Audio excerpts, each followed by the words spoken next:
Delhi chief minister Aravind Kejriwal അദ്ദേഹത്തിൻ്റെ അറസ്റ്റിനെ പറ്റിയുള്ള കാഴ്ചപ്പാട് എന്തായിരിക്കണം?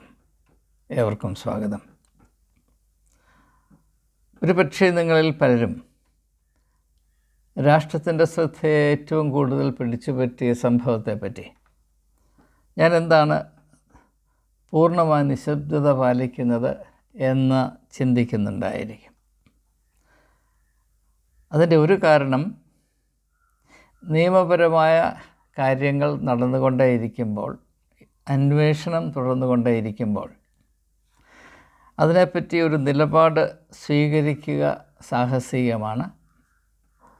കാരണം അന്വേഷണം നടന്നുകൊണ്ടിരിക്കുന്ന ഒരു കേസിൻ്റെ സ്ഥിതിവിശേഷങ്ങൾ, അതിൻ്റെ സ്വഭാവം, അതിൻ്റെ സാധ്യതകൾ അനുദിവസം മറിഞ്ഞുകൊണ്ടേ ഇരിക്കാനാണ് സാധ്യത.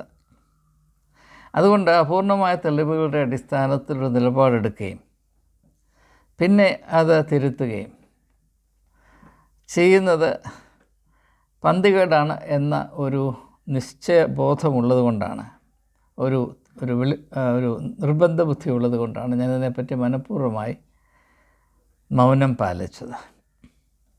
എന്നാൽ ഇതിൻ്റെ ഒന്ന് രണ്ട് വശങ്ങൾ ഇതുവരെ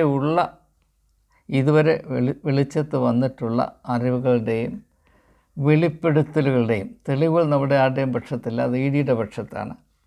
വെളിപ്പെടുത്തലുകൾ നടന്നിട്ടുണ്ട്. അത് മീഡിയയിൽ കൂടെ ജനത്തിന് ലഭിച്ചിട്ടുള്ള തെളിവുകൾ, കോടതിയിൽ പ്രസ്താവിക്കപ്പെട്ട കാര്യങ്ങൾ, ഇവയെല്ലാം സംഗ്രഹിച്ചുകൊണ്ട് ചില കാര്യങ്ങൾ നിങ്ങളുമായി ഒരുമിച്ച് ചിന്തിക്കുക മാത്രമാണ് ചെയ്യുന്നത്.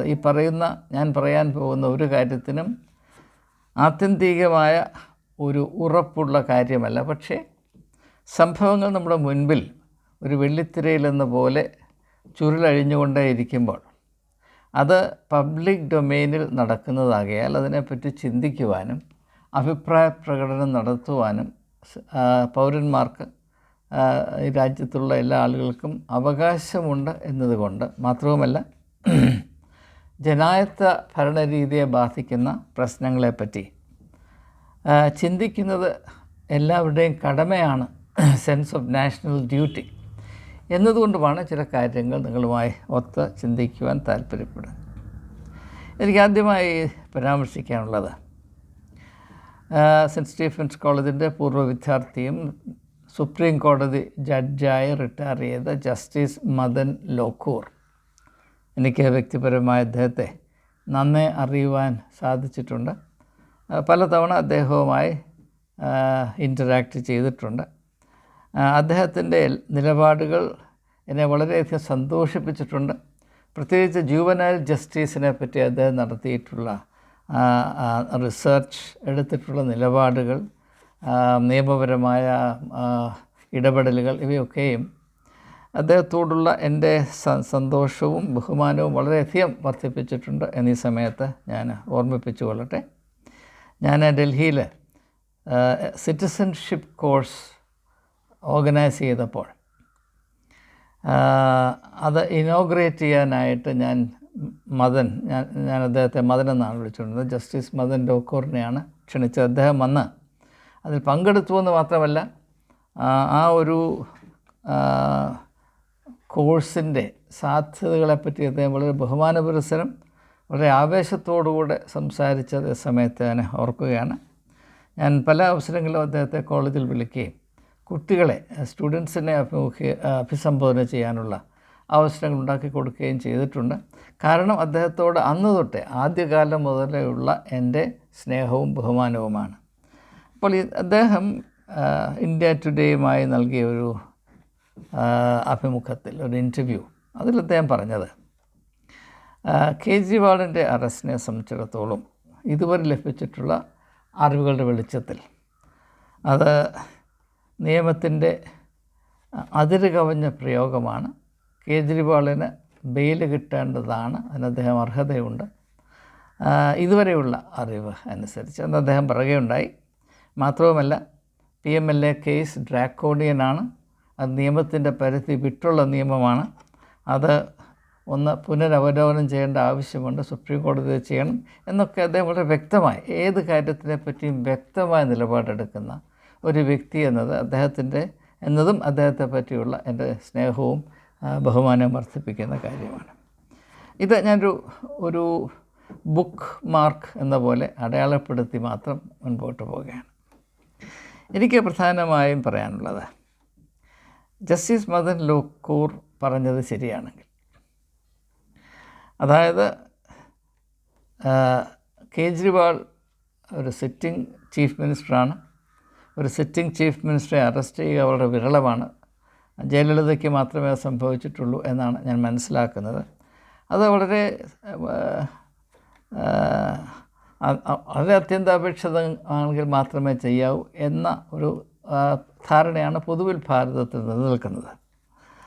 എന്നിരിക്കെ വേണ്ടത്ര തെളിവുകളില്ലാതെ സംശയം ജനിപ്പിക്കുമാറ് 1.5 വർഷത്തോളവും അന്വേഷണം നടക്കുന്ന ഒരു കേസിൽ ഇലക്ഷൻ്റെ തൊട്ട് മുൻപ് ഒരു സിറ്റിംഗ് ചീഫ് മിനിസ്റ്ററെ അറസ്റ്റ് ചെയ്യുന്നതിൽ എന്തെങ്കിലും മറഞ്ഞിരിക്കുന്ന ഉദ്ദേശമുണ്ടോ? Is there a hidden motive? ഇത് മാത്രമാണ് എനിക്ക് ഏവരുമായി ചർച്ച ചെയ്യാനുള്ളത്.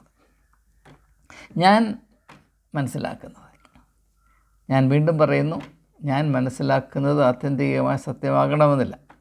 ഞാൻ മനസ്സിലാക്കുന്നത്, നിങ്ങൾ മനസ്സിലാക്കുന്നത്, ആരും മനസ്സിലാക്കുന്നത് പൊതുരംഗത്ത് ലഭ്യമാകുന്ന ആയി കഴിഞ്ഞിട്ടുള്ള അറിവുകൾ നാം എങ്ങനെ കാണുന്നു, മനസ്സിലാക്കുന്നു എന്നത് മാത്രമാണ്. What I am going to share with you is merely my considered opinion on whatever information is available in the public domain. ഞാൻ വീണ്ടും പറയുന്നു, അത് നമ്മുടെ അറിവ് പൂർണ്ണമാകണമെന്നില്ല. പൂർണ്ണമായ അറിവ് വരുമ്പോൾ നിലപാട് മാറ്റണമെങ്കിൽ ഞാൻ തീർച്ചയായും മാറ്റും. കാരണം ആരെയും സപ്പോർട്ട് ചെയ്യാനോ ആരെയും അനാവശ്യമായി താറടിക്കാനോ എനിക്ക് താല്പര്യമില്ല. അതെൻ്റെ ജോലിയുമല്ല. ആരുടെയും പക്ഷം പിടിക്കുക, ആരുടെയെങ്കിലും എതിരെ സംസാരിക്കുക, ഇതൊന്നും എനിക്ക് അതിനുള്ള ആവശ്യമുള്ള കാര്യമല്ല. എന്നാൽ എവിടെയെങ്കിലും വ്യക്തികൾ അനീതിക്ക് ഇരയാകുന്നു എന്ന് തോന്നുമ്പോൾ അതിൻ്റെ നേരെ കണ്ണടയ്ക്കാനും സാധ്യമല്ല എന്നും കൂടെ ഞാൻ സൂചിപ്പിക്കുകയാണ്. ഇങ്ങനെയുള്ള ആശയങ്ങൾ കൈകാര്യം ചെയ്യുന്നപ്പോൾ വളരെ സാഹസികമാണ്, അപകടം വരുത്തി വെക്കുന്ന ഒരു കാര്യമാണ്, നിങ്ങൾക്കറിയാമെന്നാലും സത്യത്തിൻ്റെ സാക്ഷികളാകാനുള്ള കടമ എല്ലാ മനുഷ്യർക്കും ഉള്ളതുകൊണ്ട് സത്യം കണ്ടിട്ട് അതിൻ്റെ മേലെ കണ്ണടയ്ക്കുന്നവൻ അടിമയാണ് എന്ന യാഥാർത്ഥ്യം തിരിച്ചറിഞ്ഞ ഒരു വ്യക്തി എന്ന നിലയിൽ അങ്ങനെയുള്ളവരാണ് യൂട്യൂബ് ചാനലിൽ കൂടെ എന്നോട് സഹകരിക്കുന്നത് എന്ന ഒരു വലിയ സന്തോഷത്തിൽ ഞാൻ ഈ ചിന്തകൾ നിങ്ങളുമായി പങ്കിടുകയാണ്.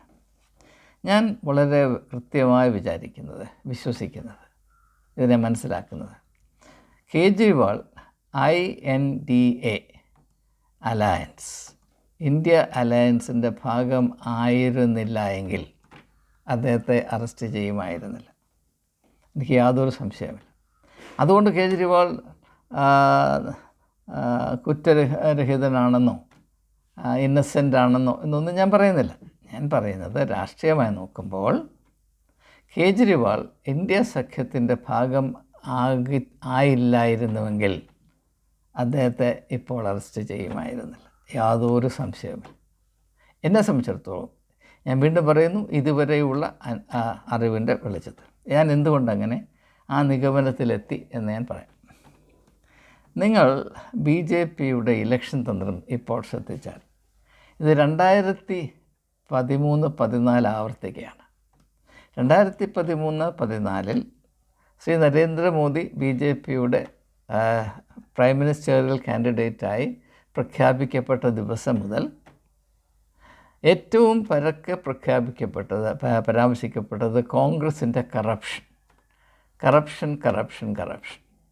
വാസ്തവത്തിൽ 2014 പൊതു തിരഞ്ഞെടുപ്പ് ജനറൽ ഇലക്ഷൻ്റെ റിസൾട്ട് തീരുമാനിച്ചത് മോദി സക്സീഡഡ് ഇൻ വെപ്പണൈസിങ് കറപ്ഷൻ എന്നത് ഒരു വലിയ തിരഞ്ഞെടുപ്പ് ആയുധമായി വളരെ വളരെ തന്ത്രത്തോടും പ്രാഗൽഭ്യത്തോടും കോൺഗ്രസ്സിനെതിരെ ഒരു ആറ്റം ബോംബിനേക്കാൾ ശക്തിയായി വീശുവാനും പ്രയോഗിക്കുവാനും മോദിക്ക് കഴിഞ്ഞു എന്നതാണ് 2014 നടന്ന പൊതു തിരഞ്ഞെടുപ്പിനെ ആ ഒരു ദിശയിലേക്ക് തിരിച്ചു വിട്ടത് എന്നതിനെപ്പറ്റി യാതൊരു സംശയവും ആരുടെയും മനസ്സിൽ അവശേഷിക്കുവാൻ സാധ്യമല്ല.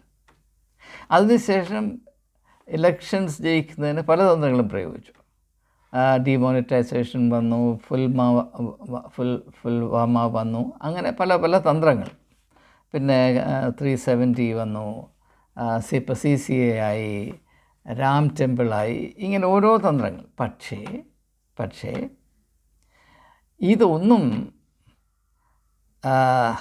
ഇലക്ഷനിൽ വേണ്ടത്ര സ്വാധീനം ചെലുത്തുവാൻ, നിലനിൽക്കുന്ന സ്വാധീനം ചെലുത്തുവാൻ പര്യാപ്തമല്ല എന്ന ഒരു പ്രതീതി, ഒരു തോന്നൽ BJP പാളയത്തിലുണ്ട് എന്നതാണ് ഞാൻ മനസ്സിലാക്കുന്നത്.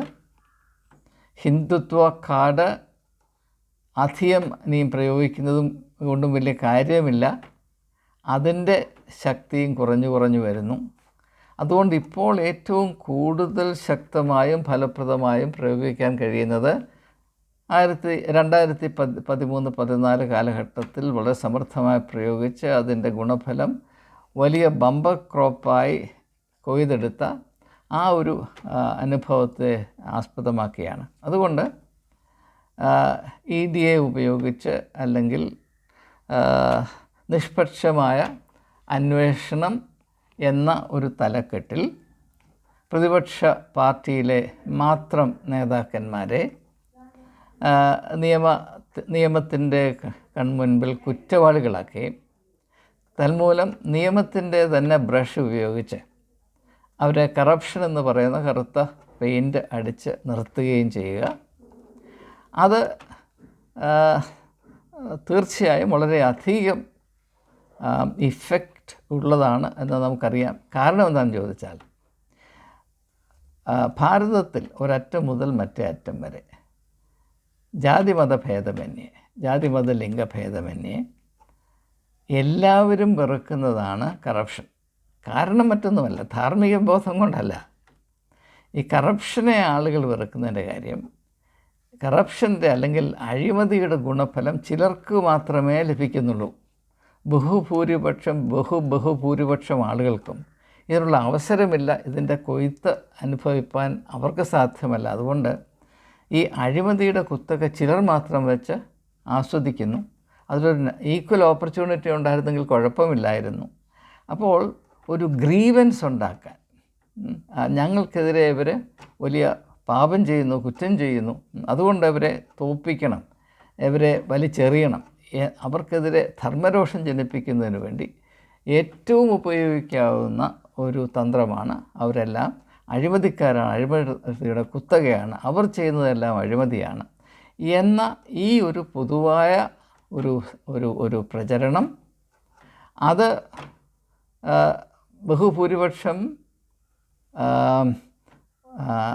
ഓപ്പോസിഷൻ പാർട്ടീസ്, പ്രതിപക്ഷ പാർട്ടികളെ സംബന്ധിച്ചിടത്തോളവും ജനങ്ങളെ കൊണ്ട് അംഗീകരിപ്പിക്കാൻ വലിയ പ്രയാസമൊന്നുമില്ല. കാരണം എല്ലാവരുടെയും കബഡിൽ സ്കെലിറ്റനുണ്ട്, എല്ലാവരുടെയും പിൻഭാഗം നാറുന്നുണ്ട്. അതുകൊണ്ട് ഈ ഒരു തന്ത്രം വിജയിക്കും എന്നത് തീർച്ചയാണ്. പക്ഷേ ഒരു പ്രശ്നം വന്നതെന്താണെന്ന് ചോദിച്ചാൽ, ഈ കൂട്ടത്തിൽ കേജ്രിവാൾ വന്നു ചേർന്നു. അങ്ങനെ വരുമ്പോൾ കേജ്രിവാളിനെ കൂടെ അഴിമതിയുടെ രാജാവാണ് എന്ന് പൊതുരംഗത്ത് അവതരിപ്പിക്കുക BJPയുടെ ഇലക്ഷൻ തന്ത്രത്തിൻ്റെ ഒരു അനിവാര്യതയായി മാറി. കാരണം നാം സാധാരണ, നിങ്ങൾക്ക് ലോക ചരിത്രം നോക്കിയാൽ, ഭാരതത്തിൻ്റെ ഇതുവരെയുള്ള ചരിത്രം നോക്കിയാൽ, അഴിമതി ആരോപണം വിലപ്പോകുന്നത് ഭരണത്തിലിരിക്കുന്ന ആളുകൾക്കെതിരെയാണ്. ഭരണത്തിൽ നിന്ന് ഒഴിഞ്ഞുപോയ ആളുകളെപ്പറ്റി അഴിമതി ആരോപണം പറഞ്ഞ് അവരെ വീണ്ടും അതേ പെയിൻറ്റ് കൊണ്ട്, അതേ ബ്രഷ് കൊണ്ട് പെയിൻറ്റ് ചെയ്യാൻ വലിയ പ്രയാസമാണ്. അത് നമ്മുടെ ഒരു പ്രത്യേക കഴിവാണ്. നമുക്കറിയാം, ഇപ്പോൾ ആരോടെങ്കിലും ചോദിച്ചാൽ ഭാരതത്തിൽ എന്തുകൊണ്ടാണ് വിദ്യാഭ്യാസത്തിൻ്റെ നിലവാരം ഉയരാത്തതെന്ന് ചോദിച്ചാൽ, മക്കോളയുടെ മിനിറ്റ് 1835 അങ്ങനെ അയാൾ എഴുതി വെച്ചു. അതുകൊണ്ട് ഇപ്പോഴും ഞങ്ങൾക്ക് മുമ്പോട്ട് പോകാനൊക്കത്തില്ല എന്ന് പറയുന്നൊരു സ്വഭാവം നമുക്കുണ്ട്. അത് സാമാന്യ ബുദ്ധിയുള്ളവർക്ക് പറ്റിയതല്ല എങ്കിലും അത് അങ്ങനെ പറഞ്ഞുകൊണ്ടേയിരിക്കും. നിങ്ങൾ സംഘപരിവാറിലുള്ള ആരോടെങ്കിലും ചോദിച്ചു നോക്കൂ, എന്തുകൊണ്ടാണ് ഭാരതത്തിൻ്റെ വിദ്യാഭ്യാസം നിലവാരം ഉയരാത്തത്? അതിൽ വേണ്ടത്ര ബഡ്ജറ്റ് പ്രൊവിഷൻ കൊടുക്കുന്നില്ല, അല്ലെങ്കിൽ അത് സർക്കാരിൻ്റെ പോളിസിയല്ല, വിദ്യാഭ്യാസത്തെ നമ്മൾ അവഗണിക്കുന്നു, ഇതൊന്നുമല്ല. 1835 മക്കോളെ എന്ന് പറയുന്ന ഒരു കുന്തുരാണ്ടൻ, ഒരു മണഗുണാഞ്ചൻ ഇങ്ങനെ ഒരു മിനിറ്റ് എഴുതി വെച്ചു, ഇതാണ് നമ്മുടെ പരിപാടി. അപ്പോൾ അതുപോലെ ഭരണത്തിലില്ലാത്ത ആളുകൾ പ്രതിപക്ഷ പാർട്ടികളെ അക്രമം അനീതി ആരോപിക്കുക എന്ന് പറയുന്നത് പ്രയാസമാണ്. പ്രത്യേകിച്ച് ഭരണത്തിലിരിക്കുന്ന പാർട്ടിക്കെതിരെയാണ് ഈ അഴിമതി ആരോപണം വരേണ്ടത്. അതുകൊണ്ട് അങ്ങനെയാണ് ആൻറ്റി ഇൻകംബൻസി ഫാക്ടർ വരുന്നത്. ഇലക്ഷനിൽ ആൻറ്റി ഇൻകംബൻസി ഫാക്ടർ വരുന്നത് ഭരണ കസേരയിലിരിക്കുന്ന ആളുകൾക്കെതിരെയാണ്. ഒരിക്കലും പ്രതിപക്ഷ പാർട്ടികൾക്കെതിരെ അഴിമതി ആരോപണം പൊതുരംഗത്ത് വന്ന് വിജയിക്കുകയില്ല. പക്ഷേ അത് വിജയിപ്പിക്കാൻ ഉള്ള വലിയ വാക്ചാതുര്യവും തന്ത്രവും കഴിവും പ്രോപ്പഗൻഡ മെഷീനും BJPക്ക് ഉണ്ട്. അത് സമർത്ഥമായി പ്രയോഗിച്ചു കൊണ്ടുവരവെയാണ് ഇന്ത്യ അലയൻസ് ഉണ്ടായത്. അതിൽ കേജ്രിവാൾ ചേർന്നതാണ് ഏറ്റവും വലിയ പ്രശ്നം. കാരണം ഭാരതത്തിൽ ബഹുഭൂരിപക്ഷം ആളുകളും, യാതൊരു സംശയം വേണ്ട, BJP ക്യാമ്പിലുള്ളവർ പോലും കേജ്രിവാൾ വ്യക്തിപരമായി അഴിമതിക്കാരനാണെന്ന് ഒരിക്കലും ഉറക്കത്തിൽ അവരെ വിളിച്ചു ചോദിച്ചാലും അവർ കേജ്രിവാൾ സത്യസന്ധനാണെന്നേ ഉള്ളിൽ പറയുകയുള്ളൂ. നാവ് കൊണ്ടെന്ന് പറയുന്നത് എനിക്കറിയില്ല. ഞാൻ ഡൽഹിയിൽ ജോലി ചെയ്ത വ്യക്തിയാണ്. ഈ മൂവ്മെൻറ്റിൻ്റെ ആരംഭത്തൊട്ടുള്ള കാര്യങ്ങൾ എനിക്ക് അറിയാവുന്നതാണ്. ഡൽഹിയിലെ ഭരണം എങ്ങനെയാണെന്നതിനെപ്പറ്റി ഇപ്പോഴും എനിക്ക് ബോധ്യമുണ്ട്. കേജ്രിവാൾ ആരാണെന്നും അദ്ദേഹത്തിൻ്റെ ദർശനം എന്താണെന്നും അദ്ദേഹത്തിൻ്റെ ലക്ഷ്യം എന്താണെന്നും ഒക്കെ ഏകദേശം എനിക്ക് ബോധ്യമുണ്ട്. അതിനെപ്പോലെ എല്ലാവർക്കും ബോധ്യമുണ്ട്. അതുകൊണ്ട് കേജ്രിവാൾ വ്യക്തിപരമായ അഴിമതിക്കാരനാണ്, അഴിമതിയുടെ രാജാവാണ് എന്നൊന്നും പറഞ്ഞാൽ വാസ്തവത്തിൽ ആളുകൾ വിശ്വസിക്കാൻ പ്രയാസമാണ്. അപ്പോൾ അങ്ങനെയുള്ളൊരു വ്യക്തി ഇന്ത്യ അലയൻസ് സഖ്യത്തിൽ വരുമ്പോൾ ഈ സഖ്യത്തിനെതിരെ, പ്രതിപക്ഷ പാർട്ടികൾക്കെതിരെ സമർത്ഥമായി പ്രയോഗിക്കാനായി കരുതിയിരുന്ന അഴിമതി വെപ്പണൈസ്ഡ് കറപ്ഷൻ, അഴിമതി എന്ന് പറയുന്ന ഈ ആറ്റം ബോംബ്, അത് പൊട്ടിക്കാൻ വയ്യാത്തൊരു സ്ഥിതിയിലായിപ്പോൾ. അത് ഇനിയും സമർത്ഥമായി പ്രയോഗിക്കണമെങ്കിൽ കേജ്രിവാളും ഇത് തന്നെയാണ്. അതുകൊണ്ടാണ് കഴിഞ്ഞ ദിവസം സിദ്ധാൻഷു ത്രിവേദി എന്ന് പറയുന്ന BJPയുടെ വക്താവ് ഒരു നാഷണൽ ടെലിവിഷൻ്റെ മീഡിയയിൽ വന്നിരുന്ന് പറഞ്ഞത് കേജ്രിവാളിൻ്റെ രാഷ്ട്രീയ അപ്പൻ ലാലു പ്രസാദ് യാദവാണ് എന്ന് പറഞ്ഞത്. അത് നിങ്ങളുടെ ശ്രദ്ധയിൽപ്പെട്ട് കാണും. കേജ്രിവാളിൻ്റെ അപ്പൻ ആരാണ്? ലാലു പ്രസാദ് യാദവാണ്. ഈ ലാലു പ്രസാദ് യാദവ് എങ്ങനെയാണ് ഭാരതത്തിലെ കറപ്ഷൻ്റെ രാജാവ്? അദ്ദേഹം മാത്രമേ അഴിമതി കാണിച്ചിട്ടുള്ളൂ. അഴിമതി കാണിക്കാത്ത ആരും രാഷ്ട്രീയത്തിലില്ല. ഒരൊറ്റ വ്യക്തി പോലും രാഷ്ട്രീയത്തിലില്ല പൊതുവായി നോക്കുമ്പോൾ. അങ്ങനെയുള്ളൊരു സാഹചര്യത്തിൽ എന്തെങ്കിലും മാറ്റം വരുത്താമോ എന്നൊരു അന്വേഷണത്തിലാണ് കേജ്രിവാൾ ഒരു പാർട്ടി ഉണ്ടാക്കുന്നത്. എനിക്കറിയാം, ഇദ്ദേഹത്തിന് പാർട്ടി ഉണ്ടാക്കാൻ ഒരു താല്പര്യം ഉണ്ടായിരുന്നില്ല. അന്ന് ഭരിച്ചിരുന്ന UPയിലെ പ്രധാനമന്ത്രിമാർ, പ്രത്യേകിച്ച് കപിൽ സിബൽ, എനിക്ക് നല്ല ഓർമ്മയുണ്ട്. അദ്ദേഹവും എൻ്റെ കോളേജിൻ്റെ പൂർവ്വ വിദ്യാർത്ഥിയാണ്. എനിക്ക് അദ്ദേഹത്തോട് യാതൊരു വിരോധവുമില്ല. പക്ഷേ അദ്ദേഹം ആവർത്തിച്ച് കേജ്രിവാളിനെ കുത്തിയിട്ടാണ്, ടോണ്ട് ചെയ്തിട്ടാണ്, എന്നാൽ നിങ്ങൾക്ക് രാഷ്ട്രീയത്തിൽ പങ്കെടുക്കണമെങ്കിൽ ഒരു പാർട്ടി ഉണ്ടാക്കിക്കൂടെ, ഇങ്ങനെ അവിടെ ഇവിടെ നിന്ന് കുറയ്ക്കേണ്ട കാര്യമുണ്ട് എന്നൊക്കെ പറഞ്ഞ് പലരുടെയും സമ്മർദ്ദം കൊണ്ടാണ് അയാൾ രാഷ്ട്രീയത്തിൽ കയറി വന്നതെന്ന് എനിക്കറിയാം. ഞാൻ സാക്ഷിയാണ്. അപ്പോൾ ഒരു വേറിട്ട ദർശനത്തോടുകൂടെ തന്നെയാണ് കേജ്രിവാൾ ഈ ഒരു മേഖലയിൽ കടന്നു വന്നതിനെപ്പറ്റി മറ്റുള്ളവർക്ക് സംശയം ഉണ്ടാകാം. അത് അവരുടെ തീരുമാനം, അവരുടെ ചോയ്സ്. എനിക്കങ്ങനെ സംശയമൊന്നുമില്ല. അപ്പോൾ അങ്ങനെ ഒരു വ്യക്തി, അങ്ങനെയാണ് ബഹുഭൂരിപക്ഷം ആളുകളും ഡൽഹിയിൽ വിശ്വസിക്കുന്ന. കാരണം ഡൽഹിയിൽ ലോക്സഭാ ഇലക്ഷൻ എല്ലാവരും മോദിക്ക് വോട്ട് കൊടുക്കുമ്പോൾ അവിടുത്തെ അസംബ്ലി ഇലക്ഷൻ എന്താണ് ബഹുഭൂരിപക്ഷം ആളുകളും കേജ്രിവാളിന് വോട്ട് കൊടുക്കുന്നത്? 70 സീറ്റിൽ 62 ഇപ്പോൾ ആം ആദ്മി പാർട്ടിയുടെ കയ്യിലാണ്. കഴിഞ്ഞ തവണ 68 അവരുടെ കയ്യിലായിരുന്നു. അത് ജനങ്ങൾക്ക് ആ മനുഷ്യൻ്റെ സത്യസന്ധതയിലുള്ള സന്മാർഗബോധത്തിലുള്ള അടിയുറച്ച വിശ്വാസമാണ്. എന്തെല്ലാം പ്രോപ്പഗാൻഡ കേജ്രിവാളിനെതിരെ അഴിച്ചു വിട്ടിട്ടും അത് ഇന്നും ഇന്നലെ തുടങ്ങിയതല്ല. കോൺഗ്രസും BJPയും ഒന്നുപോലെ പരിശ്രമിച്ചതാണ് ആ മനുഷ്യൻ്റെ പേര് നാറ്റിക്കാൻ. പക്ഷേ എല്ലാ ശ്രമങ്ങളും വിഫലീകരിച്ചു. ഡൽഹിയിലെ സാമാന്യ ജനം അത് പുച്ഛിച്ച് തള്ളി.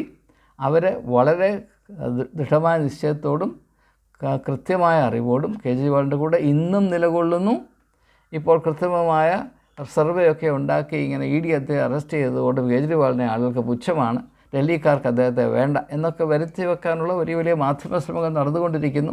അതിൻ്റെയൊക്കെ അർത്ഥം മനസ്സിലാക്കാൻ തക്ക കഴിവ് അരിയാഹാരം കഴിക്കുന്നവർക്കുണ്ട് എന്നാണ് ഞാൻ മനസ്സിലാക്കുന്നത്. അപ്പോൾ കേജ്രിവാൾ ഇന്ത്യ അലയൻസ് സഖ്യത്തിൽ വന്നു പെട്ടത് ആ സഖ്യത്തിന് വലിയ ഗുണം ചെയ്യും. അതിൻ്റെ ഇമേജ് വളരെ നന്നാക്കും.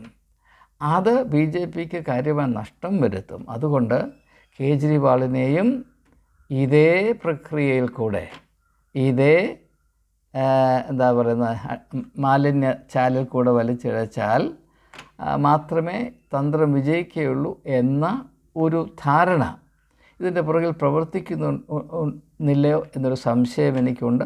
ആ സംശയത്തെപ്പറ്റി എനിക്ക് വലിയ സംശയമില്ല എന്നും കൂടെ സൂചിപ്പിക്കട്ടെ. ഏതായാലും ഇത് പാകിസ്ഥാനിൽ കഴിഞ്ഞ ഇലക്ഷനിൽ നടന്നതിന് ഏതാണ്ട് സമമാണ്.